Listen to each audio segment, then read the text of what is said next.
మీరు 10 నిమిషాల్లో చికెన్ బిర్యానీ చేస్తానని ఎవరితోనైనా ఛాలెంజ్ చేశారా? చేయలేదా? అయితే ఇంక నుంచి చేసేయండి. ఈ వీడియో చూసిన తర్వాత ఎవరైనా ఛాలెంజ్ చేయొచ్చండి. జస్ట్ 10 మినిట్స్లో చికెన్ బిర్యానీ ఎలా చేయాలో నేను చేసి చూపిస్తా. మీరు కూడా మీ ఇష్టమైన వాళ్ళ కోసం చేసి చూపించేసేయండి. అండ్ దీనికైతే ఇంగ్రీడియంట్స్ చాలా తక్కువ పడతాయి అండ్ టేస్ట్ అయితే నెక్స్ట్ లెవెల్ ఉంటుందండి. సో పీస్ చూస్తున్నారు కదా, చాలా అంటే చాలా మంచిగా ఉంటుంది.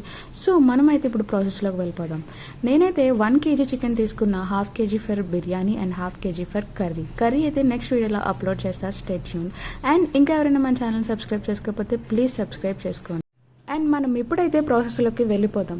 చికెన్ని నేను మంచిగా వాష్ చేసుకొని పక్కన పెట్టుకున్నా. అండ్ మసాలా కోసం, మ్యారినేట్ కోసం అయితే నేను సాల్ట్, మిర్చి powder, chicken masala powder, coriander powder పక్కన. అండ్ ఈలోపు నేను అల్లం వెల్లుల్లి పేస్ట్ రెడీ చేస్తున్నా.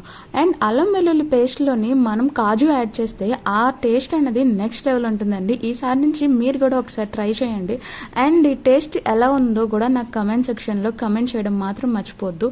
సో ఇవన్నీ యాడ్ చేసుకున్న తర్వాత చికెన్ని మ్యారినేట్ చేసుకొని ఒక 20 to 30 మినిట్స్ వరకు అలా వదిలేసేయండి.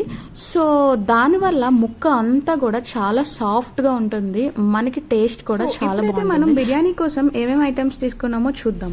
అండ్ నేనైతే 2 onions and biryani masala items కూడా తీసుకున్నా. అండ్ 2 గ్లాసెస్ అయితే బిర్యానీ రైస్ని నేను నానబెట్టుకున్నా ఫ్రెండ్స్. అంటే బిర్యానీ రైస్ కాదు, నార్మల్ రైస్. నాకు నార్మల్ రైస్ ఇష్టం కాబట్టి నేను నార్మల్ రైస్. మీకు బిర్యానీ రైస్ ఇష్టమైతే బిర్యానీ రైస్తో ట్రై చేయండి. అండ్ నేనైతే నెయ్యితో చేద్దాం అనుకున్నా, అందుకే నేను 2 స్పూన్స్ నెయ్యి వేసుకున్నా. మీరు ఆయిల్తో ట్రై చేసినా ప్రాబ్లం లేదు, సేమ్ టేస్ట్ అయితే వస్తుంది. అండ్ బిర్యానీ ఐటమ్స్ అన్నీ కూడా మంచిగా ఫ్రై చేసుకుందాం. ఫ్రై చేసుకున్న తర్వాత ఈ జింజర్ గార్లిక్ పేస్ట్ ఉంది కదా, ఆయిల్లో కొంచెం ఫ్రై చేసుకుందాం ఫ్రెండ్స్. దానివల్ల టేస్ట్ అనేది చాలా బాగుంటుంది అండ్ మంచి టేస్ట్ అయితే వస్తుంది. సో కొంచెం ఒక 5 మినిట్స్ వరకు ఆయిల్ బయటికి తేలేంత వరకు ఫ్రై చేద్దాం. అండ్ తర్వాత ఆనియన్స్ అయితే వేసేయాలి ఫ్రెండ్స్. ఆనియన్స్ అయితే కొంచెం బ్రౌన్ షేడ్ వచ్చినంత వరకు కొంచెం ఫ్రై చేయండి. అండ్ నెక్స్ట్ మనం మ్యారినేట్ చేసుకున్న చికెన్ అయితే కొంచెం తీసుకొని వేసుకుందాం ఫ్రెండ్స్. సో దమ్ అయితే మంచిగా అవుతుంది. దీనికి మూత ఏం పెట్టవసరం లేదు ఫ్రెండ్స్, కొంచెం అలా అయితే చాలు.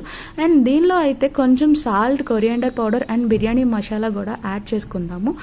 అండ్ అవి కూడా కొంచెం ఆయిల్లో ఫ్రై అయిన తర్వాత ఒక 5 మినిట్స్ వరకు అలా వదిలేసేయండి. నెక్స్ట్ అయితే మనం నానబెట్టుకున్నాం కదా, 1 గ్లాస్కి నేనైతే 2 గ్లాసెస్ ఆఫ్ వాటర్ పెట్టుకున్నాను ఫ్రెండ్స్. సో నేను 2 గ్లాసెస్ తీసుకున్నాను కాబట్టి 4 గ్లాసెస్ మనం ఈ కొత్తిమీరని కూడా కొంచెం యాడ్ చేసుకుంటే మంచి టేస్ట్ అయితే వస్తుంది. కానీ నాకైతే పుదీనా నచ్చదు కాబట్టి నేను యాడ్ చేయట్లేదు. మీకు ఇష్టమైతే మీరు పుదీనా కూడా యాడ్ చేసుకోవచ్చు. అంతే ఫ్రెండ్స్. ఇప్పుడైతే కుక్కర్ని క్లోజ్ చేసి ఒక 4 విజిల్స్ వచ్చినంత వరకు కుక్కర్ని అలానే ఉంచేయండి. అండ్ ఆవిరంతా పోయిన తర్వాత చూడండి ఫ్రెండ్స్, ఎంత బాగుందో చూస్తున్నారు కదా. చాలా అంటే చాలా బాగుంటుంది అండ్ పొడి పొడిగా ఉంటుంది, మంచి టేస్ట్ ఉంటుంది, మంచి కలర్, మంచి ఫ్లేవర్ కూడా బాగుంటుంది ఫ్రెండ్స్. అండ్ ముక్క చూసారు కదా ఎంత సాఫ్ట్గా ఉందో, చాలా అంటే చాలా బాగుంటుంది. మీరు కూడా ఒకసారి ట్రై చేయండి. ట్రై చేసిన తర్వాత ఎలా వచ్చిందో కమెంట్లో మాత్రం చెప్పడం మర్చిపోవద్దు. అండ్ ఇంకా ఇలాంటి వీడియోస్ మన ఛానల్లో చాలా ఉన్నాయి, చాలా వస్తాయి. Please subscribe.